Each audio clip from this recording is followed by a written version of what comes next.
আসসালামু আলাইকুম। Doctor consultancy থেকে আমি আসাদুল্লাহ টিভি.ভিডিও ইউটিউব চ্যানেল থেকে আসাদুল্লাহ কনসালটেন্ট আছে তোমাদের সাথে এমবিবিএস ভর্তি। আর আজকে যে টপিকটা নিয়ে আলোচনা করব সেটা হচ্ছে যে সরকারি ও বেসরকারি ডেন্টাল কলেজ ও ইউনিটের ওরিয়েন্টেশন ক্লাস আগামীকাল অর্থাৎ আজকে হচ্ছে 23শে জুলাই, আগামীকাল 24শে জুলাই বৃহস্পতিবার থেকে ওরিয়েন্টেশন ক্লাস শুরু হয়ে যাবে বিডিএস ডেন্টালের। বুঝতে পারছো?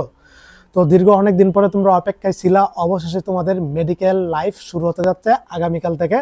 তোমাদের জন্য আনন্দ, নন্দিত, অভিনন্দন, শুভেচ্ছা, শুভকামনা এবং অনেক অনেক দোয়া রইল যেন ইনশাল্লাহ তোমাদের এই ডাক্তারি পড়ার লাইফটা অনেক সুন্দর হয়, এমনকি একজন ডাক্তার হয়ে তোমরা কি বের হতে পারো। বিডিএস মানে ব্যাচেলর অফ মানে ডেন্টাল সার্জারি, যেটা এটা হচ্ছে তোমার ডাক্তারি পড়াই, ওরা ডাক্তার। এমবিবিএস আর বিডিএস ছাড়া কেউ নামের আগে ডাক্তার লিখতে পারবে না। বুঝতে পারছো? বিডিএসদের কি নিজ চোখে দেখার কোনো মানেই নাই। পৃথিবীর টপ 5টা পেশার মধ্যে অন্যতম একটা হচ্ছে ডেন্টাল বিডিএস। বুঝতে পারছো?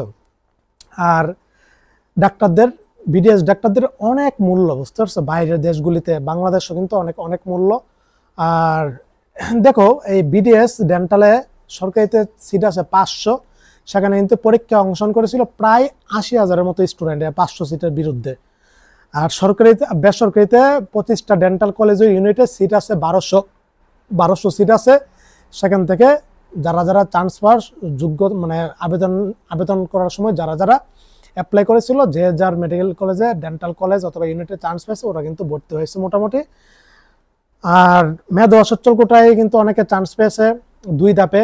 মেধা কোটার চান্সগুলি গত কয়েকদিন আগে হয়ে গেছে, ওয়েটিং থেকে যারা ডাক পেয়েছে আলহামদুলিল্লাহ। কয়েকজন মেয়ে কালকে, ছেলে মেয়ে কালকে নক দিয়েছে। ইব্রাহিম মেডিকেল কলেজের ডেন্টাল ইউনিটে আমার এক ছাত্রীর চান্স হয়েছে, আমাদের এলাকার নরসিংদীর। তাছাড়া আজকে আমার ঘুম ভাঙছে আজকে সকালে একটা ফোন কলে। বুঝতে পারছে? এক আন্টি, উনি আমাকে অনেক হেল্প করেছে। ওনার বাস অনেক দূরে, চুয়াডাঙ্গার সম্ভবত অনেক দূরে। তো ওই আন্টির মেয়ে টিএমএমএস ডেন্টাল কলেজে আলহামদুলিল্লাহ চান্স পেয়েছে ডেন্টাল কলেজ ইউনিটে। আজকে জানাইলো আমাকে, বলছে যে চান্স পাওয়ার পরে সর্বপ্রথম আমাকে জানাবে এমনকি চান্স হয়েছে আলহামদুলিল্লাহ। আরেকটা কালকে আরেকটা মেয়ে নক দিয়েছে, ও পাইনুর ডেন্টাল কলেজে চান্স পেয়েছে, মেহেন্দি ডেন্টাল কলেজেও চান্স পেয়েছে অনেকের। তাছাড়া বিভিন্ন ডেন্টাল কলেজে কিন্তু আমার স্টুডেন্টরা চান্স পেয়েছে আলহামদুলিল্লাহ। তো দেখো, তাছাড়া প্রথম ধাপে কিন্তু যারা পেয়েছিল ওরা কিন্তু অজস্র পরিমাণ ছিল।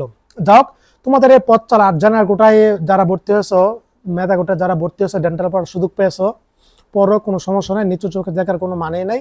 ডেন্টাল সব দিক দিয়ে সেরা মনে করি আমি। টাকার দিক দিয়ে বলো, সম্মানের দিক দিয়ে বলো, ক্যারিয়ারের দিক দিয়ে বলো, সব দিক দিয়ে মোটামুটি ভালো। বুঝতে পারছো? তো ক্লাস শুরু হয়ে যাবে, তোমাদের লিস্ট দিবে আগামীকাল হয়তো, অথবা ক্লাস শুরু হওয়ার পরে ওই লিস্ট অনুসারে বইগুলি কিনে ফেলবা। বই কোথা থেকে কিনবা? নীলক্ষেত মার্কেট আছে, আমার নাম বললে চলবে, অ্যামাজন লাইব্রেরি আছে, ওই লাইব্রেরি থেকে তোমরা কিনতে পারো, কোনো সমস্যা নাই। বলবা যে আসাদুল্লাহ ভাইয়ের স্টুডেন্ট, বললেই মোটামুটি তোমাদেরকে কিছুটা হইলো ডিসকাউন্ট। অথবা দেখো, মেডিকেল বইগুলো কিন্তু ডিসকাউন্ট ভাবে দেয় না। মানে বই লাইব্রেরি একটা সমিতি আছে, সব লাইব্রেরিতে সেম প্রাইসে বই রাখে। বুঝতে পারছো? কেউ কম রাখলে সমস্যা হবে, সব কম রাখতে হবে। এরপরেও ওনাদের সাথে মোটামুটি মানে ওনাদের সাথে ভালো একটা সম্পর্ক আছে, এমনকি সব দিক দিয়ে হেল্প পাবা। বুঝতে পারছো? অ্যামাজন বই লাইব্রেরির সাথে যারা নিতে চাও আমাকে ইনবক্স করে পাঠিয়ে দিও, অথবা দোকানে সরাসরি নীলক্ষেতে গেলে চলবে। অ্যামাজন মেডিকেল বুক হাউসটা কোথায়?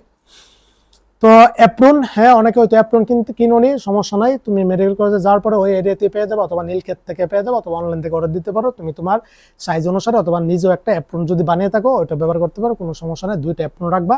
আর বুন্স কিভাবে কিনবা? মেডিকেলে যাওয়ার পরে তোমাদের সিনিয়র বায়াপুরা তোমাদেরকে বুন্স ধরিয়ে দিবে, সমস্যা না, ওইগুলি নিতে পারো। আর বই কি পড়তে হবে, কোনগুলি পড়তে হবে, ডেন্টাল সম্পর্কে আমার ধারণাটা একটু কম, মানে ওদের বইগুলি। তবে MBBS first year second year আর ডেন্টালের ফার্স্ট ইয়ার সেকেন্ড ইয়ার কিন্তু একই বই। বুঝতে পারছো? এখানে কোনো পার্থক্য নাই, সেম বই, খালি 1-2টা একটু পার্থক্য আছে। তাছাড়া হুবুব কিন্তু এমবিবিএস আর ডেন্টাল কিন্তু হুবুব সেম পড়া। বুঝতে পারছো? তোমরা যেমন আইটেম দিচ্ছ ওরা আইটেম দিবে, তোমরা যে বুন্স পড়তেছো এই বুন্স ওরাও পড়বে, তোমরা যে বিছারা পড়তেছো ওরা কিন্তু একই বিছারা পড়বে। তো যাই হোক, সকলের জন্য শুভকামনা রইল। আর প্রথম দিক দা বাড়ি, মা বাবা সবকিছু ছাইরা যাবা ডেন্টাল কলেজে। নতুন পরিবেশ, নতুন বই, নতুন ভার্সন, নতুন মানুষ, নতুন ক্যাম্পাস, নতুন পরিবেশ, সবকিছু নতুন। একটু মানিয়ে নিতে সময় লাগবে, কষ্ট লাগবে, কিছুদিন পরে অটোমেটিকলি ঠিক হয়ে যাবে ইনশাল্লাহ, কোনো সমস্যা নাই। ডাক্তার হওয়ার তোমার এই পথ অনেক সুন্দর হোক, এমনকি আল্লাহ তাআলা তোমাদেরকে ডাক্তার হয়ে বাড়ি ফেরার তৌফিক দান করুক, কোনো সমস্যা নাই। আর আমি তো আছি, সব ধরনের হেল্প ইনশাল্লাহ করব, কোনো সমস্যা নাই। আর আগামীকাল সম্ভবত আমি ঢাকা যেতে পারি ওরিয়েন্টেশন অংশগ্রহণ করার জন্য। এটা পরিস্থিতির উপর গেলেও মানে যাইতে পারি, কিছু কাজ আছে আমার। তো এই ছিল, সবাই ভালো থাকো, সুস্থ থাকো, সকলের জন্য অনেক অনেক শুভকামনা রইল। ডেন্টালে আর কি মাইগ্রেশন দিবে? না, ডেন্টাল আর মাইগ্রেশন দিবে না। ডেন্টালে কি দ্বিতীয় সার্কুলার দিবে? সম্ভবত নাও দিতে পারে, দিলেও এটা পরে। এই ছিল, আপাতত আর কোনো আপডেট আমার হাতে নাই। আর সবাই দোয়া করবা, তোমাদের জন্য দোয়া রইল। আসসালামু আলাইকুম ওয়া রাহমাতুল্লাহি ওয়া বারাকাতুহু।